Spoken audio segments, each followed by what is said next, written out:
From real to real, इसमें अगर हम बात करते हैं तो F x equal to sine x का ग्राफ कुछ ऐसा आप बना रहे होंगे। F x equal to sine x का ग्राफ कुछ इस फॉर्म में होगा आर टू आर के केस में। तो ग्राफ से ही क्लियरली दिखाई दे रहा है कि ये फंक्शन 1 1 1 2 नहीं है, बाइजेक्टिव नेचर का नहीं है। तो हम हेलो स्टूडेंट, आज हम एक न्यू सीरीज स्टार्ट करने वाले हैं जिसमें हम लोग ये देखेंगे कि अगर इस पर्टिकुलर टॉपिक को और इस पर्टिकुलर चैप्टर को अगर हम पढ़ लेते हैं तो इतने मार्क्स तो कंफर्म आ जाएंगे। जैसे एक चैप्टर है आपका inverse trigonometric function. Inverse trigonometric function से या तो डायरेक्टली क्वेश्चन देता है बट इनडायरेक्टली ये यूज होते ही रहता है। आज हम लोग आईटीएफ के बारे में पढ़ेंगे। आईटीएफ से रिलेटेड जो प्रॉपर्टीज है ना, इन सभी का डिस्कशन करेंगे।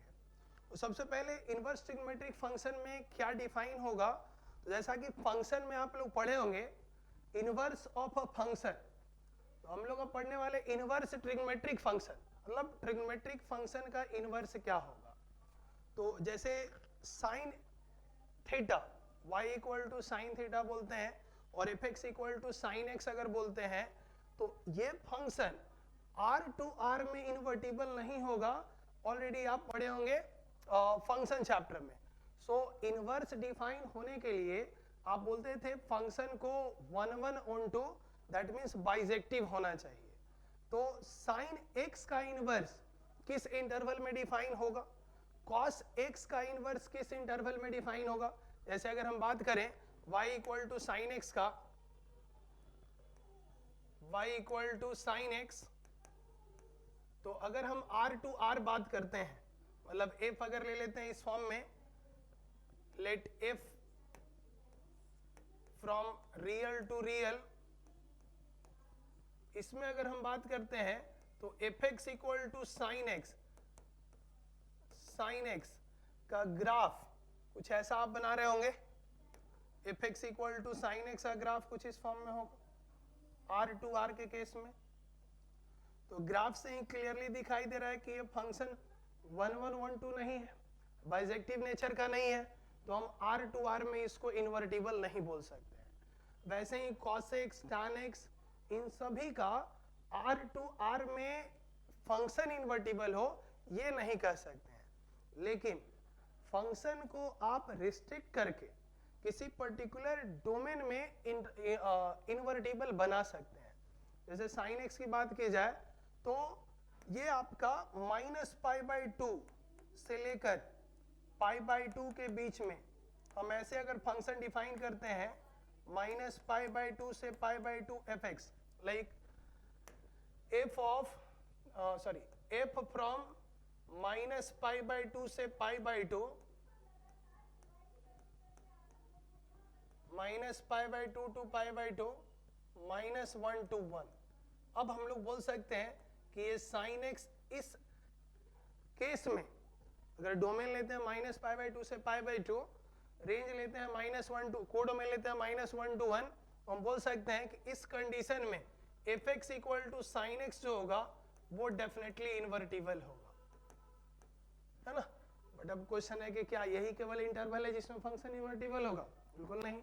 ऐसे बहुत सारे इंटरवल होंगे जिसमें फंक्शन इन्वर्टिबल होगा। There exist infinitely many intervals, like -π/2 से π/2 बोलिए, π/2 से 3π/2 बोलिए, या कोई भी बीच में कोई भी ऐसा ग्राफ सेलेक्ट कर लीजिए जो कि आइदर इंक्रीजिंग और डिक्रीजिंग हो, और उसके कॉरस्पॉन्डिंग आप रेंज को सेलेक्ट कीजिए और उसी को आप एज ए कोडोमेन ट्रीट कीजिए, तो उस केस में भी फंक्शन इन्वर्टिबल होंगे। तो इन्वर्टिबल नेचर को मतलब सभी के लिए कॉमन हो, सब कोई एक कॉमन पॉइंट पे अग्री करे, इसके लिए एक प्रिंसिपल डोमेन का कॉन्सेप्ट लिया गया। भाई इन्वर्टिबल तो बहुत सारे इंटरवल में होंगे, लेकिन हम अगर एक ऐसा डोमेन डिफाइन कर दें जिसमें सब लोग जब भी बात करें साइन इनवर्स एक्स का, तो सभी लोग उसी इंटरवल के बारे में सोचे। कॉस इनवर्स की बात की जाए, कॉस एक्स का इनवर्स का, तो सब लोग उसी इंटरवल की बात सोचे। तो ऐसा करके एक प्रिंसिपल डोमेन डिफाइन किया गया। फंक्शन इन्वर्टिबल बहुत सारे इंटरवल में था, लेकिन एक प्रिंसिपल डोमेन डिफाइन किया गया और बोला गया भाई जब भी कोई बात करेगा साइन का इनवर्स या कोई भी trigonometric ratio corresponding trigonometric function के करस्पॉन्डिंग इनवर्स का, तो हम लोग उसी डोमेन की बात कर रहे होंगे। इनफैक्ट ऐसे बोल सकते हैं कि आप अगर f फ्रॉम -π/2 से π/2 लिखे हैं तो f फ्रॉम π/2 टू 3π/2 इसमें भी फंक्शन इन्वर्टिबल होगा। π/2 टू 3π/2 अगर बोलते हैं तो ये फंक्शन अगेन -1 to 1 अगर आप ले लेते हैं fx equal to sine X, ये भी इन्वर्टिबल होगा। इन्वर्टिबल दोनों है, लेकिन ये जो डोमेन होगा इसी डोमेन को बोला गया प्रिंसिपल डोमेन। ये जो डोमेन था इसी को बोला गया principal domain. Principal domain invertible दोनों होंगे, ये दोनों के दोनों फंक्शन इन्वर्टिबल होंगे। इनफाइनाइटली वेज से आप इन्वर्टिबल बना सकते हैं। अब यहाँ से कि फंक्शन का इनवर्स तो हमें पता चल गया कि भाई इनफाइनाइट तरीके से इनवर्स बना सकते हैं, बहुत सारा इंटरवल होगा जिसमें इनवर्स एग्जिस्ट करेगा, लेकिन बात हम लोग केवल प्रिंसिपल डोमेन की करेंगे। तो अब एक इसका प्रिंसिपल डोमेन होगा क्या और इनवर्स क्या होगा। तो इनवर्स फाइंड करने का जैसा कि प्रोसेस पढ़े हैं आप, इनवर्स फाइंड करना है तो हम x को in terms of y represent करते हैं और फिर x y को आपस में इंटरचेंज करते हैं। तो इस दोनों इंटरवल में फंक्शन इन्वर्टिबल है तो हम y इक्वल टू एज्यूम करके चलेंगे y equal to sine x, ये एक्चुअली गिवन भी है, y equal to sine x। Inverse find करना है तो x को लिख दीजिए आप इस फॉर्म में, यही आपका होता है इनवर्स, साइन इनवर्स y के फॉर्म में। ये एक प्रोसेस है। अब यहाँ पर ये नहीं बोलेंगे कि sine inverse y equal to 1/sin y, दोनों अलग अलग चीज है ना। अगर हम बात करते हैं साइन इनवर्स y की तो ये डेफिनेटली साइन y का पावर -1 नहीं बोलेंगे। साइन y का पावर -1 जो होता है वो रेसिप्रोकल है, ये बेसिकली 1/sin y के इक्वल है। ऐसा नहीं बोलेंगे कि ये इनवर्स इसके इक्वल हो गया है। So x equal to sine inverse y, हम x को इन टर्म्स ऑफ y ला चुके हैं। इनवर्स फाइंड करने के लिए अब इसी में x को y से रिप्लेस करते हैं, x y को इंटरचेंज कर देंगे तो हमारा इनवर्स यहाँ से आ जाएगा y equal to sine inverse x। Function था y equal to sine x, inverse हो गया y equal to sine inverse x। Similar way में cos x का भी प्रिंसिपल डोमेन में बात करेंगे और इनवर्स लिखेंगे y equal to cos inverse x। y equal to tan x का भी उसके प्रिंसिपल डोमेन में बात करेंगे। इनवर्स तो हर जगह डिफाइन, मतलब बहुत सारे इंटरवल में होंगे, लेकिन प्रिंसिपल डोमेन में बोलेंगे tan इनवर्स x। इस तरह से 6 ट्रिग्नोमेट्रिक फंक्शन का, 6 ट्रिग्नोमेट्रिक फंक्शन के कॉरस्पॉन्डिंग 6 इन्वर्टिबल फंक्शन एग्जिस्ट कर रहे होंगे। अब हम लोग इन सभी फंक्शन का प्रिंसिपल डोमेन देखते हैं, क्योंकि अभी कंफ्यूजन है कि भाई आप बोल रहे हैं प्रिंसिपल डोमेन में होना चाहिए, तो प्रिंसिपल डोमेन आखिरकार इसका होगा क्या। तो अब देखते हैं एक एक करके सभी फंक्शन का प्रिंसिपल डोमेन और अकॉर्डिंगली रेंज क्या होगा। तो प्रिंसिपल डोमेन अगर बोले हम लोग, सबसे पहले इनवर्स फंक्शन लिखते हैं। ITF है कौन कौन सा, तो inverse trigonometric function, corresponding domain and range देखा जाए, है ना। ITF उसके कॉरस्पॉन्डिंग डोमेन क्या होगा और रेंज क्या होगा। Inverse trigonometric function principal domain अगर बोला जाए, principal domain, then corresponding range. Range कहां से कहां होगा, तो जो 6 ट्रिग्नोमेट्रिक ITF फंक्शन है, inverse trigonometric function. So first आपका है y equal to sine inverse x, sign x का इनवर्स वैसे ही लिख रहे होंगे, y equal to cos inverse x, cos x का inverse, y equal to tan inverse x, y equal to cot inverse x, y equal to sec inverse x and y equal to cosec inverse x। ये 6 trigonometric function के corresponding inverse trigonometric function होंगे। अब इन सभी का principal domain क्या होगा, principal range क्या होगा। तो जैसा कि साइन एक्स की बात किए थे हम लोग, या कोई भी फंक्शन का इनफाइनाइटली मेनी डोमेन में फंक्शन इन्वर्टिबल है, लेकिन प्रिंसिपल डोमेन हम लोग एक ही कंसीडर किए थे, इनफैक्ट किया गया था पहले, भाई यही प्रिंसिपल डोमेन है। तो साइन एक्स का प्रिंसिपल डोमेन लिया गया आपका x बिलोंग्स टू, ये ध्यान दीजिएगा जब हम लिखते हैं ना y equal to sine inverse x, एक चीज ये भी देखिएगा, y इक्वल टू जब साइन x की बात कर रहे थे ना, तो x आपका एंगल है और y कॉरस्पॉन्डिंग टू रेशियो है। जब फंक्शन की बात करते हैं तो y equal to sine X में, y इक्वल टू जब साइन एक्स लिखते हैं तो यहाँ पर x जो आपका है वो एंगल होता है, x को बोलते हैं ये हमारा एंगल है and corresponding to ratio y है, ये एंगल है और ये y जो है वो एक रेशियो होगा, साइन कॉरस्पॉन्डिंग उस एंगल के कॉरस्पॉन्डिंग साइन रेशियो। जब इनवर्स की बात करेंगे y equal to sine inverse x की बात कीजिएगा तो ये दोनों इंटरचेंज हो चुका होगा, x y को इंटरचेंज किए हैं ना, तो ये इंटरचेंज हो चुका होगा। अब एंगल हो जाएगा आपका y और ये रेशियो जो होगा वो होगा x, ठीक है। तो y equal to sine inverse x में x रेशियो है और y एंगल है, और इनफैक्ट सभी के केस में यहाँ पर y एंगल होगा, cos inverse x, tan inverse x, ये सब के सब एंगल होंगे। इन्वर्ट हो चुका है, पहले रेशियो एंगल का फंक्शन था, अब एंगल रेशियो का फंक्शन हुआ है।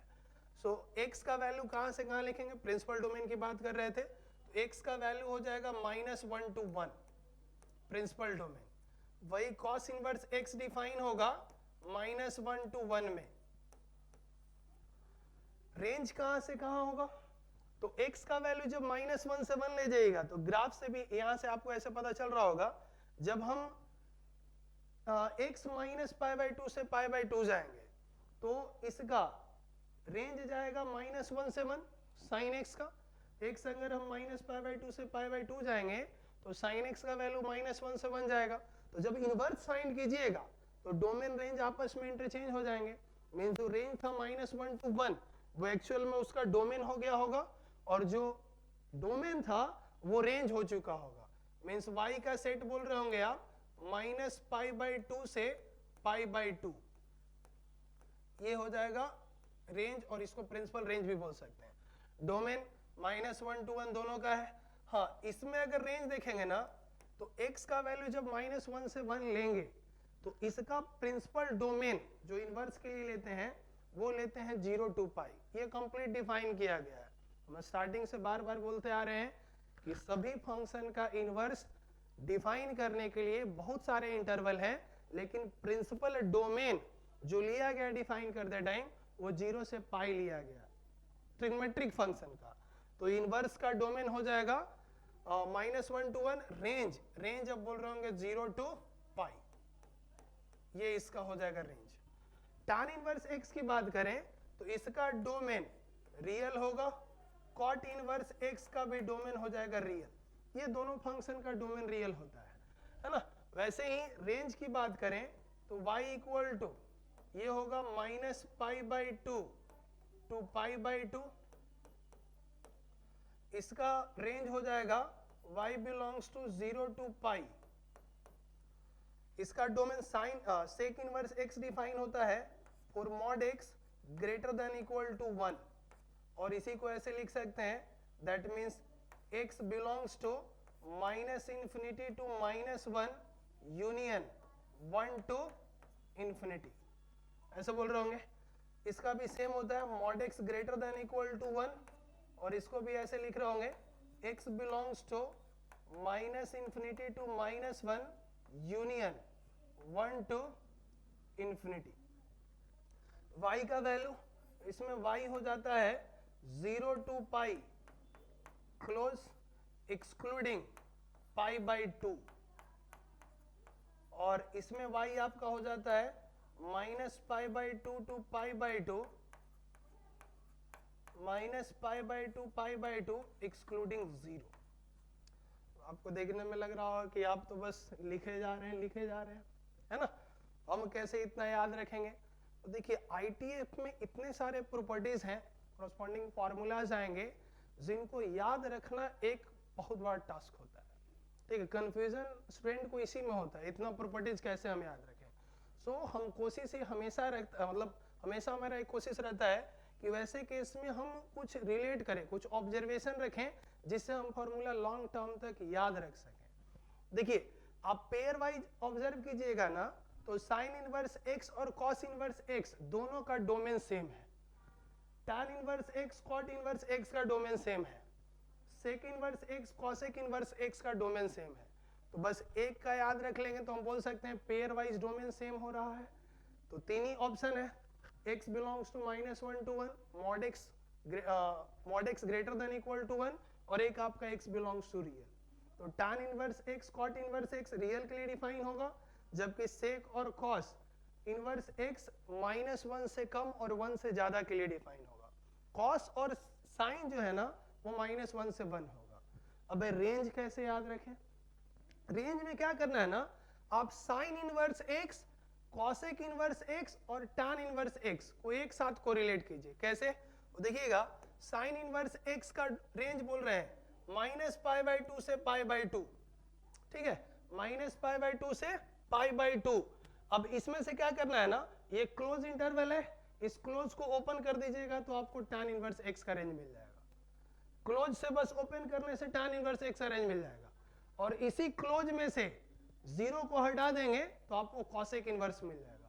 होना भी चाहिए, क्योंकि 0 पे आपका sin x 0 होगा तो कॉसेक रेसिप्रोकल डिफाइन ही नहीं हो पाएगा।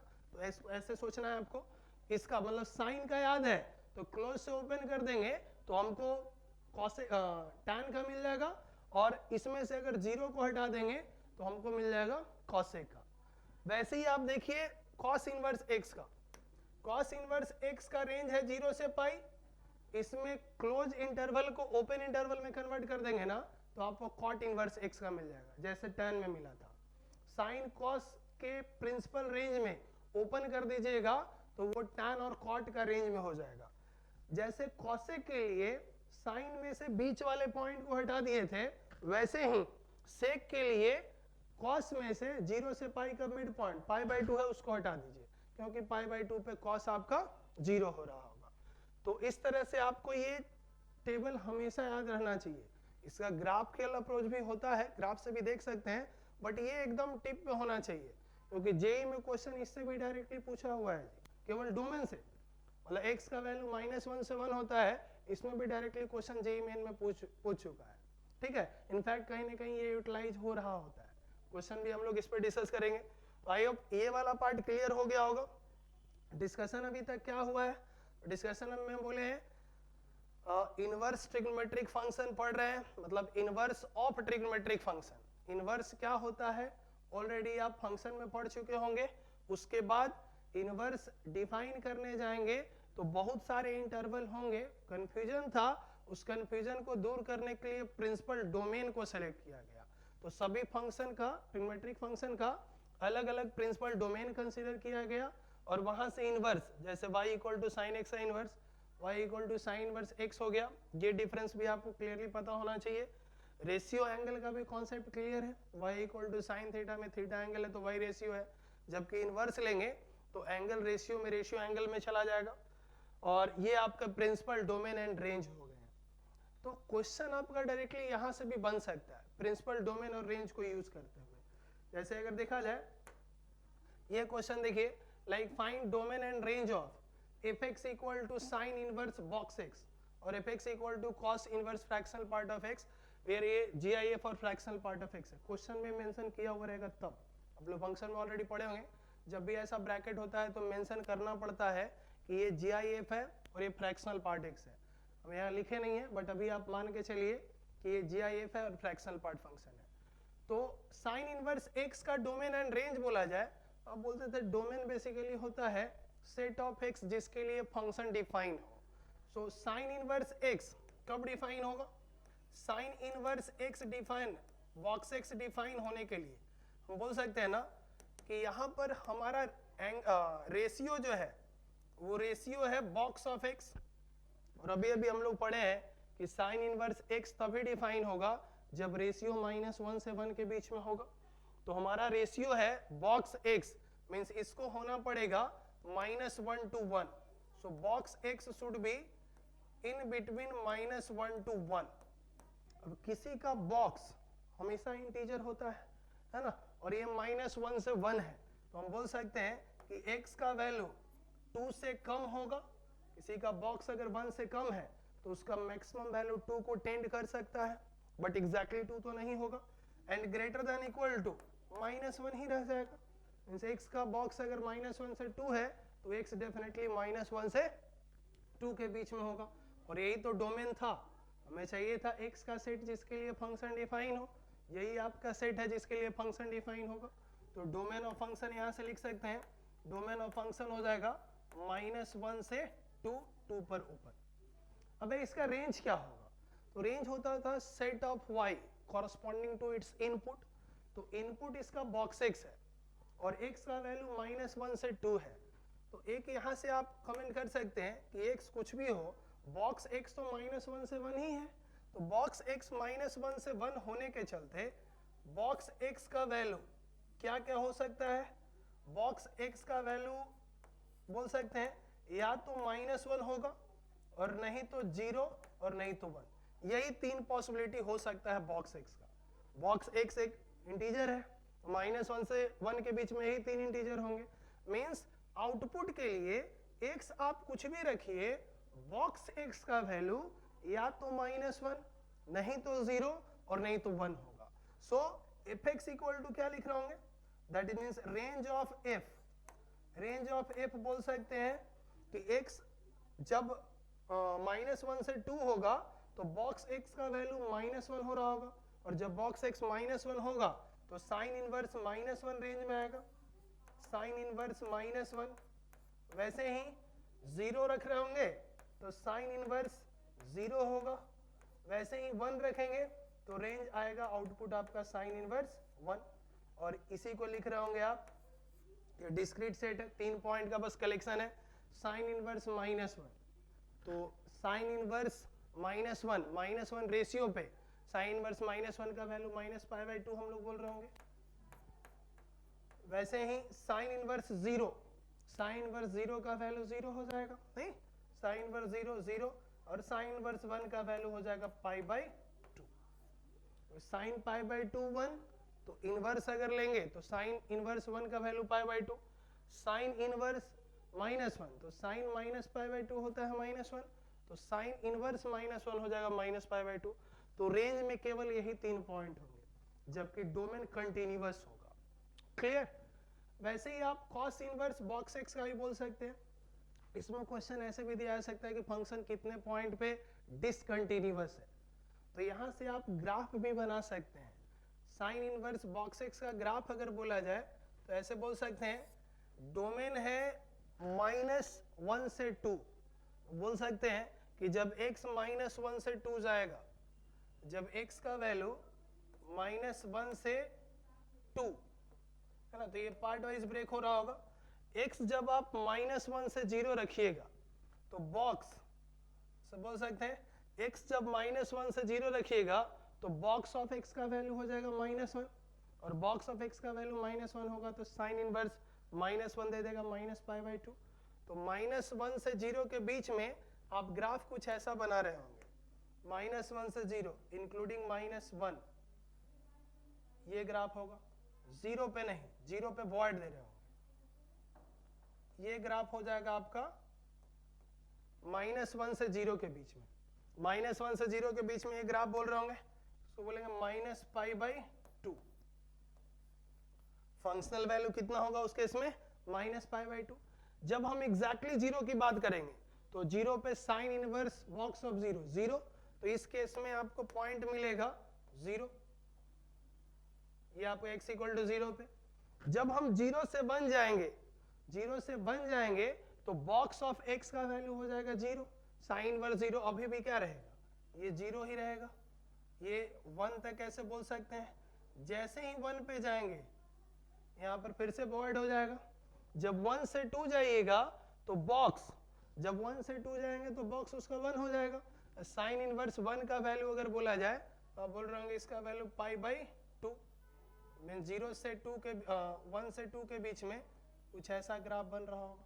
तो ये ग्राफ भी हो जाएगा आपका y equal to sine inverse of box X, ये इसका ग्राफ हो जाएगा। यहाँ से कमेंट हम लोग कर सकते हैं कि ये फंक्शन बेसिकली आपका 3 पॉइंट पे सॉरी 2 पॉइंट पे डिसकंटिन्यूस होगा, 3 नहीं। डिसकंटिन्यूटी अगर बोला जाए तो हम बात ही कर रहे हैं डोमेन में -1 से 2 के बीच में डिसकंटिन्यूटी का बात कर रहे हैं। तो एक डिसकंटिन्यूटी के कोरस्पॉन्डिंग पॉइंट होगा 0, एक होगा 1, 2 पे डिसकंटिन्यूअस नहीं बोलेंगे क्योंकि 2 के बाद वाला पॉइंट हमारे डिस्कशन में है ही नहीं, 2 पे टर्मिनेट हो गया फंक्शन। तो पॉइंट ऑफ डिसकंटिन्यूटी 2 और नॉन डिफरेंशिएबिलिटी भी कितना हो जाएगा 2। सिमिलरली आप इसको भी फाइंड कर सकते हैं, cos inverse fractional part of x, इसका डोमेन और रेंज बोला जाए तो डोमेन के लिए फिर से logic, fractional part of x should be greater than equal to -1 and less than equal to 0। अब किसी का फ्रैक्शनल पार्ट कभी नेगेटिव तो होता नहीं है, तो आप यहां से वैसे लिख रहे होंगे। दूसरा क्वेश्चन अगर देखा जाए, domain fx equal to cos inverse fractional part of x के लिए ये बोल सकते हैं cos इनवर्स डिफाइन होने के लिए fractional part greater than equal to -1 less than equal to 1 होना चाहिए। तो कुछ कंडीशन तो ऐसे ही आप हटा रहे होंगे, तो किसी का फ्रैक्शनल पार्ट कभी नेगेटिव नहीं होता है और ना ही 1 होता है। तो इसके अकॉर्डिंग आप बोल रहे होंगे कि x का फ्रैक्शनल पार्ट 0 से 1 के बीच में ही होना चाहिए। मतलब x कुछ भी रखिए, फ्रैक्शनल पार्ट ऑलवेज 0 से 1 होगा कि नहीं होगा। बोल सकते हैं ना कि आप x कुछ भी रखिए, उसका फ्रैक्शनल पार्ट हमेशा 0 से 1 होगा। और cos इनवर्स डिफाइन होता है -1 to 1 के लिए, मीन्स इसका डोमेन आप बोल सकते हैं रियल। आप कोई भी x लीजिए, डोमेन ऑफ फंक्शन जो होगा रियल होगा, x के सभी वैल्यू के लिए उसका फ्रैक्शनल पार्ट 1 से कम होगा। और cos इनवर्स x तो 1 से कम इनपुट के लिए डिफाइन होता ही है। रेंज कहां से कहां होगा, देखिए cos इनवर्स x 0 से 1 है, sorry fractional part of x 1 से कम and greater than equal to 0 है, 0 से ज्यादा है, 0 से 1 के बीच में है। तो cos इनवर्स x कहां से कहां जाएगा। तो अगर दोनों साइड cos इनवर्स लेते हैं, है ना, दोनों साइड cos लेते हैं तो थोड़ा सा यहाँ पर अब ग्राफ का इंपॉर्टेंस आएगा। चलिए इसके बाद हम लोग ग्राफ भी डिस्कस करेंगे। दोनों साइड cos लेंगे तो cos इनवर्स आपका एक डिक्रीजिंग फंक्शन होता है। cos इनवर्स डिक्रीजिंग फंक्शन होता है तो इनइक्वालिटी आपका चेंज हो जाएगा। तो ऐसे लिख सकते हैं cos inverse 0 is greater than equal to cos inverse fractional part of x and greater than cos inverse 1। यही आपका y था, तो y ग्रेटर देन हो जाएगा 0 and less than equal to हो जाएगा π/2।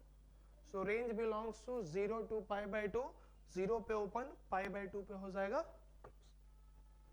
क्लियर। वैसे ही आप नेक्स्ट का भी फाइंड कर सकते हैं, लॉगरिथमिक फंक्शन का है। तो अभी तक का डिस्कशन में हम ये बताने की कोशिश कर रहे हैं कि आपका जो फंक्शन का प्रिंसिपल डोमेन था ना, उस प्रिंसिपल डोमेन के कोरस्पॉन्डिंग आप रेंज फाइंड कर सकते हैं, है ना।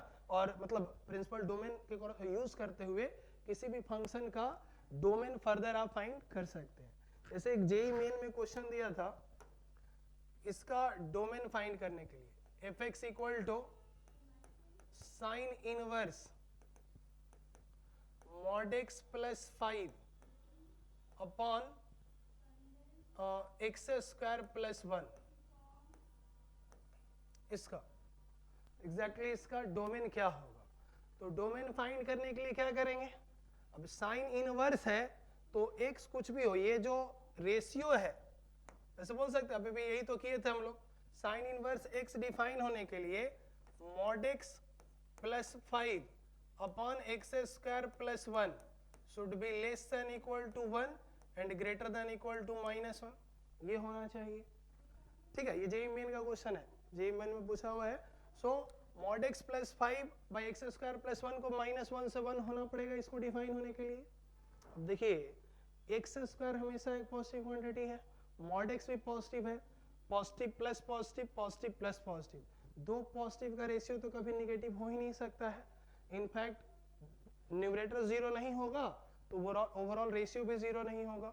तो यहाँ से हम लोग बोल सकते हैं कि इसको -1 से 1 होना है ना, तो ये ऑटोमेटिकली बाई 5x² + 1 जो है वो ग्रेटर देन 0 हो जाएगा and less than equal to 1 हो।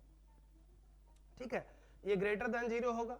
अब इनइक्वालिटी में आप क्या इसको रीड करते हैं, this should be greater than equal to -1 and less than equal to 1।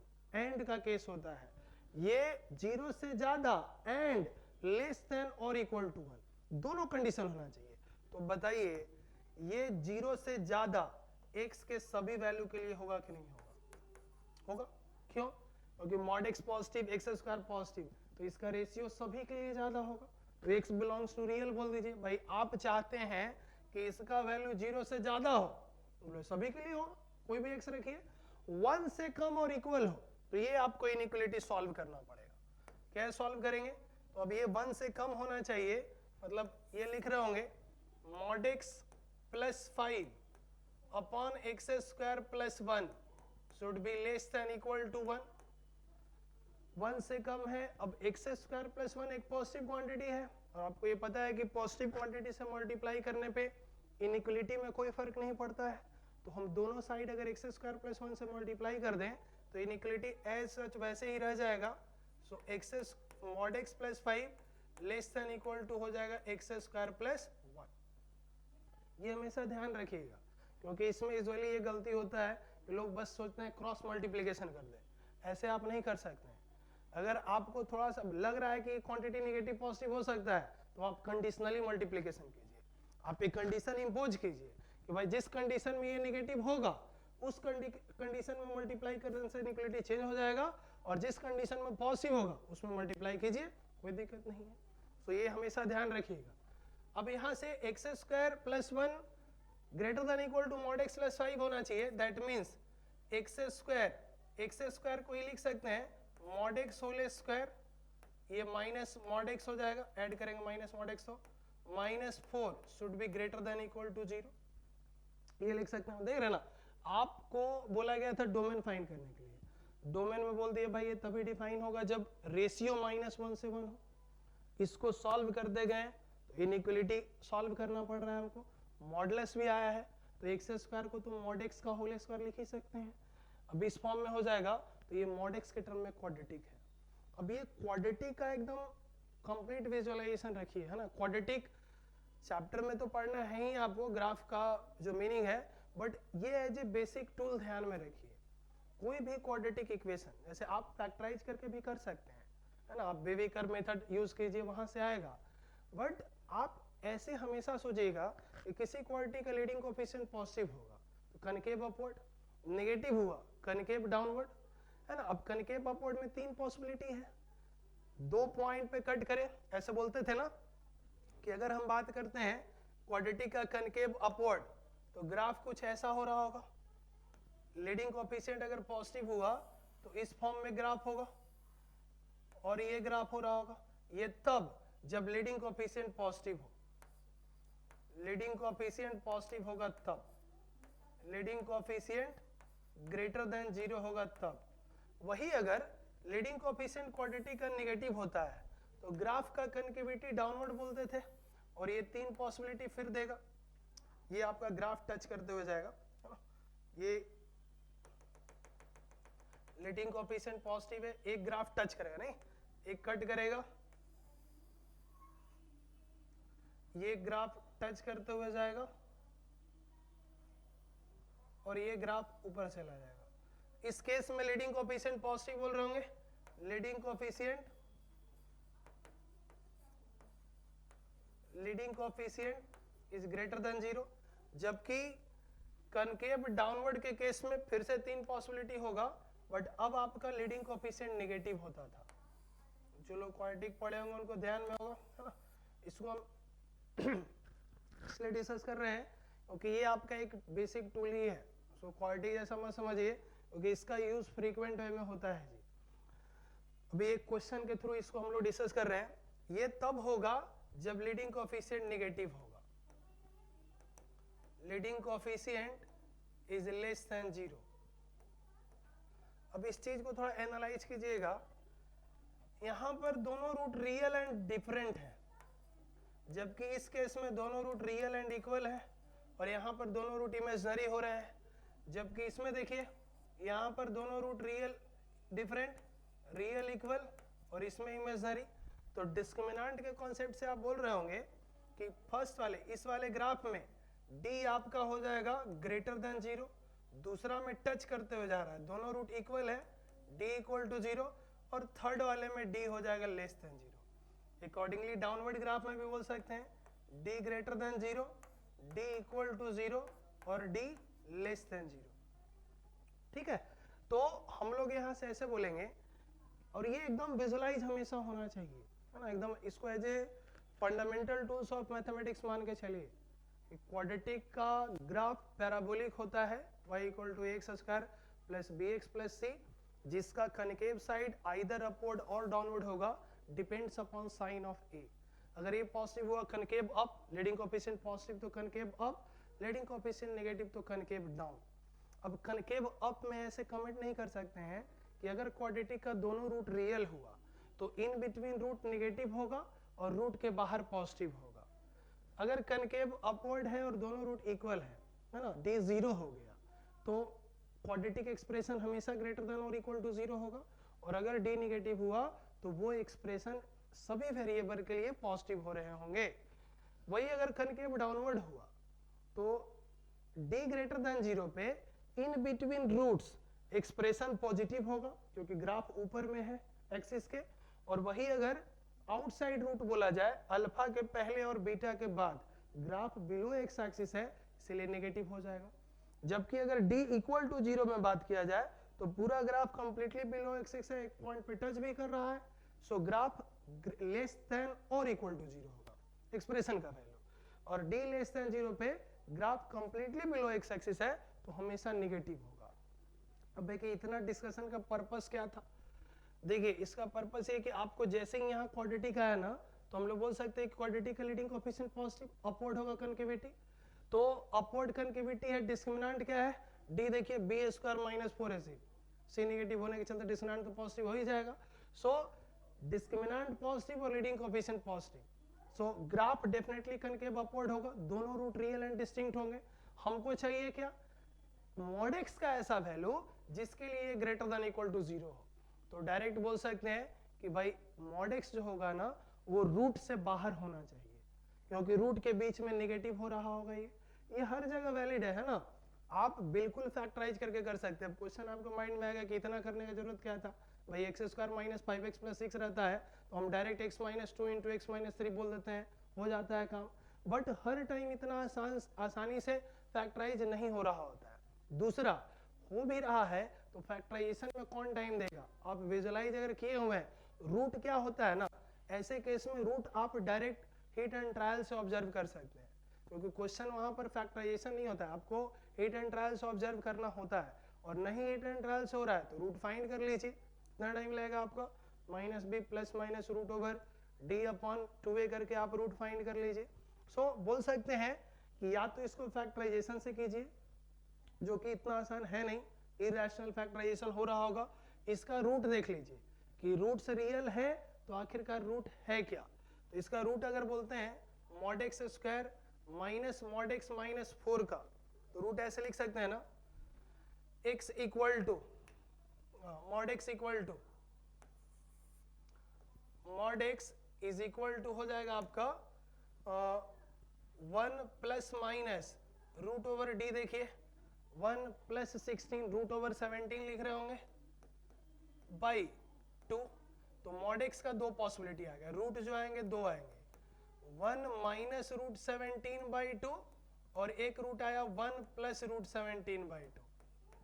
अब बोल रहे होंगे कि यहाँ पर तो 1 माइनस रूट 17 बाई 2 निगेटिव हो गया, और मॉड एक्स तो कभी निगेटिव होगा ही नहीं। तो जब हम डिस्कशन कर रहे थे ना, हम ऐसा मान ही कि नहीं चले कि मॉड एक्स पॉजिटिव निगेटिव, हम तो क्वाड्रेटिक का रूट फाइंड किए हैं, हमें थोड़ी पता कि मॉड एक्स पॉजिटिव निगेटिव है। तो हम रूट फाइंड करेंगे तो 2 आएगा, इसके अकॉर्डिंग होना क्या चाहिए, जो अभी तक का डिस्कशन था कि भाई इसके 2 रूट हैं। अभी हाइपोथेटिकल केस लेके चलते हैं, इसके 2 रूट हैं, 1 minus root 17 by 2, 1 plus root 17 by 2। हमको पॉजिटिव चाहिए, मीन्स ये रूट से बाहर होगा, मीन्स 1 प्लस रूट 17 बाई 2 से ज्यादा होगा या फिर 1 माइनस रूट 17/2 से कम होगा। क्लियर? अब मॉड x है तो मॉड x किसी निगेटिव से तो कम हो नहीं सकता है, तो यहां से ऐसे आप बोल सकते हैं मॉड x को क्या होना चाहिए, मॉड x होना चाहिए लेस देन रूट से बाहर मींस 1 माइनस रूट 17/2 और mod x should be greater than 1 minus root 17/2। ये होना चाहिए, ग्रेटर देन इक्वल टू है तो यहां पर भी इक्वलिटी होल्ड करेगा। अब मॉड x एक पॉजिटिव क्वांटिटी है और ये एक निगेटिव है, 1 माइनस रूट 17 निगेटिव क्वांटिटी होगा तो ये कभी होल्ड करेगा नहीं, मीन्स ये होल्ड कर रहा होगा और ये होल्ड करेगा, तो बोल सकते हैं किसी का मॉडुलस अगर a से ज्यादा है और a एक पॉजिटिव क्वांटिटी है तो उस x का वैल्यू माइनस a से कम और a से ज्यादा होगा कि नहीं होगा। सो बोल सकते हैं x का वैल्यू कहां से कहां होगा, minus infinity to 1 plus root 17 upon 2 close होगा union 1 plus root 17 by 2 to infinity. ये आपका डोमेन हो जाएगा। देखिए एक छोटे से क्वेश्चन में आप ITF यूज किए, क्वाड्रेटिक यूज किए, सब कुछ। अब है कि मेन का इतना क्वेश्चन सोचेंगे, स्टेप्स देखा जाए ना तो स्टेप्स बहुत सिंपल है। क्या क्या स्टेप्स यूज किए हैं, डोमेन चाहिए तो साइन इनवर्स x तब डिफाइन है जब x माइनस 1 से 1 हो, और हमारे लिए x ये पूरा वैल्यू है, ये पूरा x है हमारे लिए। सो x को माइनस 1 से 1 होना था, x को माइनस 1 से 1 होना था, इसीलिए ये माइनस 1 से 1 होगा। अब चूंकि ये पॉजिटिव क्वांटिटी का रेशियो है तो कभी निगेटिव होगा नहीं, तो this is positive for every x belongs to real, लेकिन 1 से कम होने के लिए हमको सॉल्व करना पड़ेगा। तो ये 1 से कम हो, इसके लिए आपका ये 1 से कम होगा तो ऐसा इनिक्वालिटी आएगा। अब चूंकि x स्क्वायर प्लस 1 एक पॉजिटिव है तो मल्टीप्लाई करने से इनिक्वालिटी में कोई फर्क पड़ेगा नहीं, तो हमारा इक्वेशन कुछ ऐसा बनेगा। फर्दर इसको रीअरेंज करके ऐसे लिख सकते हैं। अब हम बोल सकते हैं कि ये एक्सप्रेशन जिस x के लिए पॉजिटिव और 0 होगा वही हमारा डोमेन होगा, क्योंकि बाकी तो रियल है, इंटरसेक्ट करेंगे तो सेम आ जाएगा।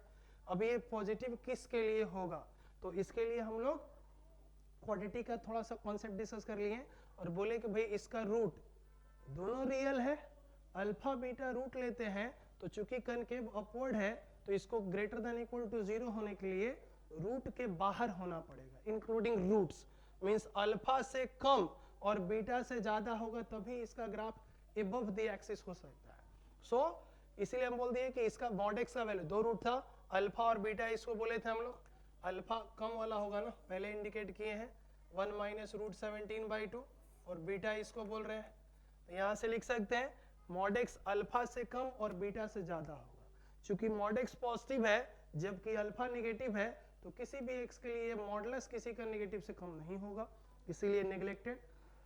मॉडुलस ऑफ x और का केस है तो ये नेग्लेक्ट हो गया तो भी ये केस दे सकता है, और ये ज्यादा होना चाहिए तो किसी का मॉडुलस किसी पॉजिटिव से ज्यादा होता है, a से ज्यादा होता है तो आप बोलते हैं x माइनस a से कम होगा और नहीं तो a से ज्यादा होगा। तो एक सिंपल क्वेश्चन था आपका मेन में आया हुआ, उसका हम डिस्कशन किए। अभी तक का डिस्कशन में आपका प्रिंसिपल, डोमेन और रेंज आपका हो चुका है। अब है 6 ट्रिग्नोमेट्रिक फंक्शन का ग्राफ कैसे होगा, है ना। नेक्स्ट, अच्छा ग्राफ पढ़ने से पहले एक आपका क्वेश्चन ये भी बनता है, देखिएगा एक ये भी क्वेश्चन होता है, रेंज को मैक्सिमाइज करते हुए cos inverse x plus cos inverse y plus cos inverse z equal to 3 pi. तो अब हमें पता है कि cos इनवर्स x का मैक्सिमम वैल्यू ही पाई होता है।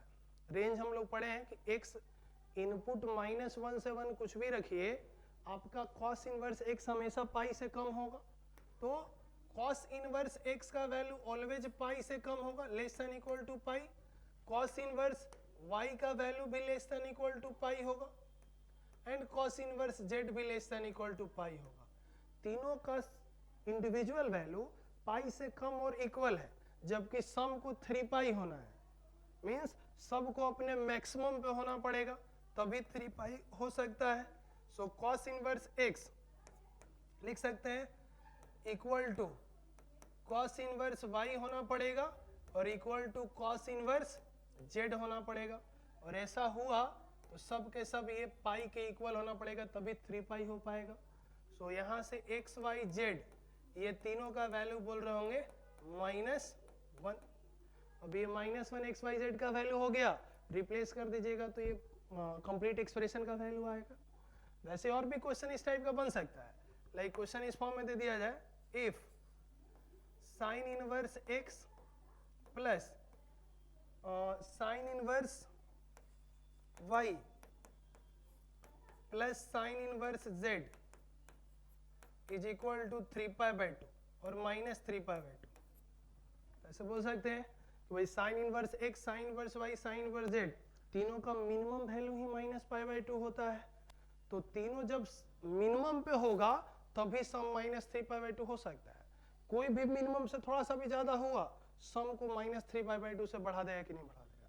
इसीलिए हम लोग बोलेंगे कि sine inverse x equal to sine inverse y is equal to sine inverse z होना चाहिए, और ये सब मिनिमम पे होना चाहिए, that is -π/2। Again x y z का वैल्यू हो जाएगा एक्स वाई जेड इक्वल, और ये हो जाएगा -1। अब कोई भी एक्सप्रेशन का वैल्यू इसके बाद फाइंड करने के लिए आपको दिया जा सकता है। क्लियर? तो अब इसके बाद हम लोग देखते हैं graph of inverse trigonometric function, कैसे ग्राफ बनाएंगे हम लोग। नेक्स्ट है आपका graph of ITF, inverse trigonometric function. Graph of ITF, inverse trigonometric function. एक ग्राफ हम बना रहे हैं, बाकी ग्राफ आप खुद सोच सकते हैं कैसे बनेगा। जैसे इनवर्स में ये पढ़े होते हैं आप कि किसी भी फंक्शन का इनवर्स और वो खुद function y equal to x के अबाउट सिमेट्रिक होता है। लॉजिक क्या? लॉजिक ये दिया गया होगा आपको कि भाई आप फंक्शन का इनवर्स फाइंड करते हैं तो x और y को इंटरचेंज करते हैं, आप x और y को इंटरचेंज करते हैं, मतलब y इक्वल टू fx पे पॉइंट अगर 1,2 था तो इनवर्स जब लेंगे तो उस पर 2,1 होगा। x y को इंटरचेंज किए हैं ना, तो सभी x y के लिए इंटरचेंज किए होंगे।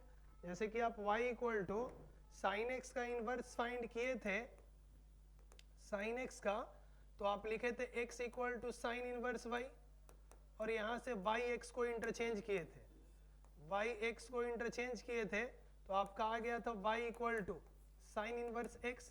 तो हम ऐसे बोल सकते हैं ना कि जैसे y इक्वल, इनफैक्ट कोई भी जनरल फंक्शन, ये तो इनवर्स हम फाइंड किए, इसका कोई भी जनरल फंक्शन लीजिए, y equal to fx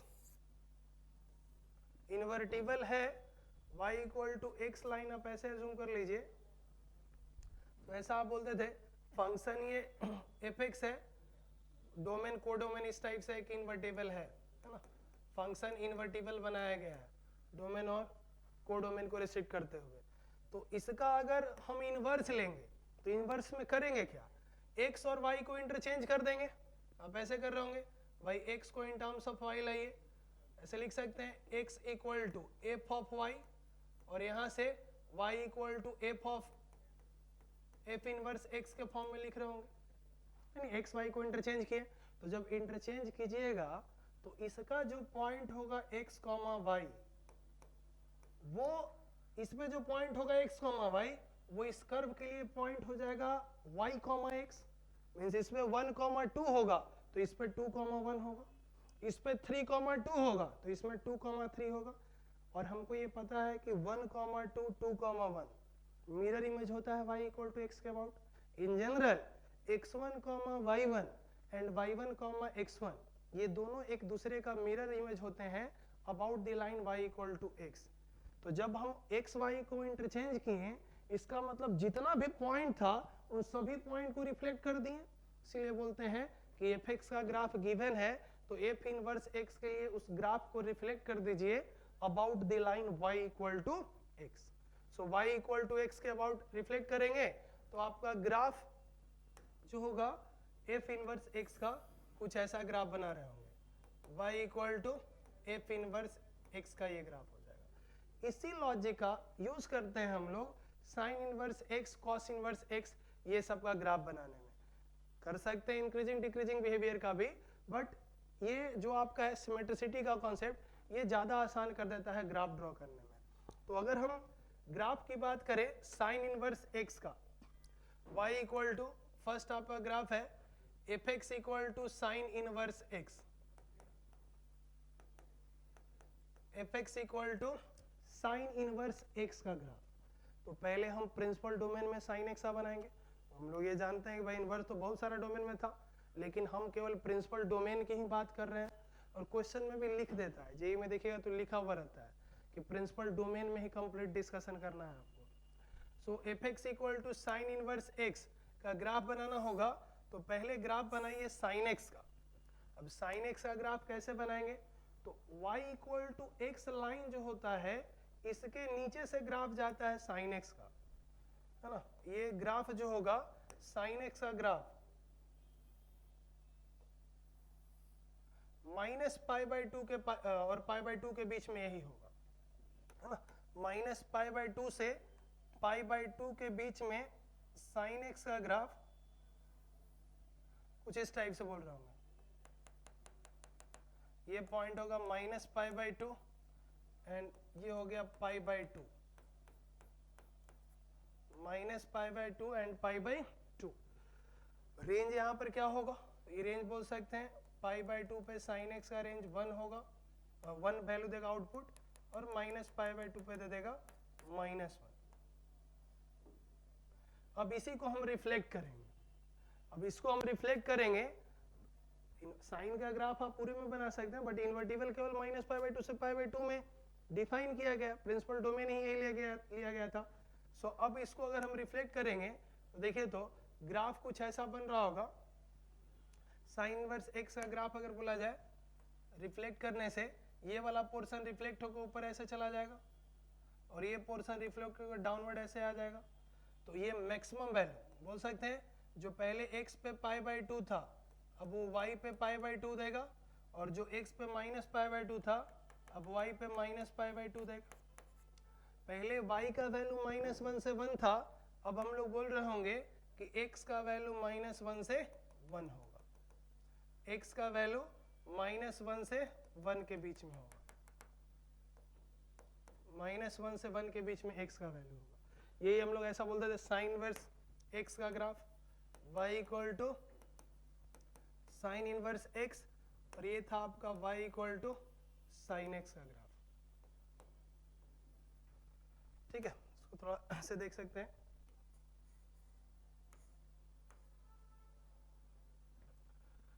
sign inverse sine x का ग्राफ बनाए हैं आप माइनस पाई बाई टू से पाई बाई टू के बीच में, और इसी ग्राफ को अभी भी पढ़े हैं कि साइन एक्स का ग्राफ अगर पता है, एफ एक्स का ग्राफ पता है, तो इनवर्स के लिए हम लोग इसी के ग्राफ को रिफ्लेक्ट कर देंगे, साइन इनवर्स एक्स का ग्राफ मिल जाएगा। ऐसे ही बाकी फंक्शन का भी ग्राफ बना सकते हैं। अब कॉस इनवर्स एक्स का ग्राफ कब बनाएंगे, तो कॉस इनवर्स एक्स का जो डिफाइन किए थे हम लोग स्टैंडर्ड प्रिंसिपल डोमेन, है ना, उसके अकॉर्डिंग अगर देखा जाए तो ग्राफ कहाँ से कहाँ बनाएंगे। देखिए साइन इनवर्स एक्स का ग्राफ बनाए -1 से 1, एक्चुअल में साइन एक्स का ग्राफ पता होगा तब साइन इनवर्स एक्स बनाएंगे, तो हम साइन एक्स का ग्राफ इसमें बनाएंगे रेंज में, क्योंकि यही रेंज साइन एक्स का डोमेन था। कॉस इनवर्स एक्स के लिए कॉस एक्स का ग्राफ चाहिए, किसमें बनाएंगे, तो कॉस इनवर्स एक्स के लिए हम लोग कॉस एक्स का ग्राफ बनाएंगे 0 से पाई में, क्योंकि रेंज ही पहले डोमेन हुआ होगा। tan इनवर्स x के लिए tan x का ग्राफ बनाएंगे -π/2 से π/2 के बीच में। वैसे ही cot इनवर्स x के लिए 0 से पाई के बीच में cot x का ग्राफ, sec इनवर्स x के लिए sec ऑफ x का ग्राफ इस इंटरवल में, अकॉर्डिंगली cosec x का ग्राफ बनाएंगे। ओके, तो नेक्स्ट लेक्चर में मैं ग्राफ ऑफ ITF डिस्कस करूंगा, और ग्राफ का एप्लीकेशन से कैसे क्वेश्चन सॉल्व करेंगे ये भी उसी क्लास में डिस्कस करेंगे। Okay, thank you so much.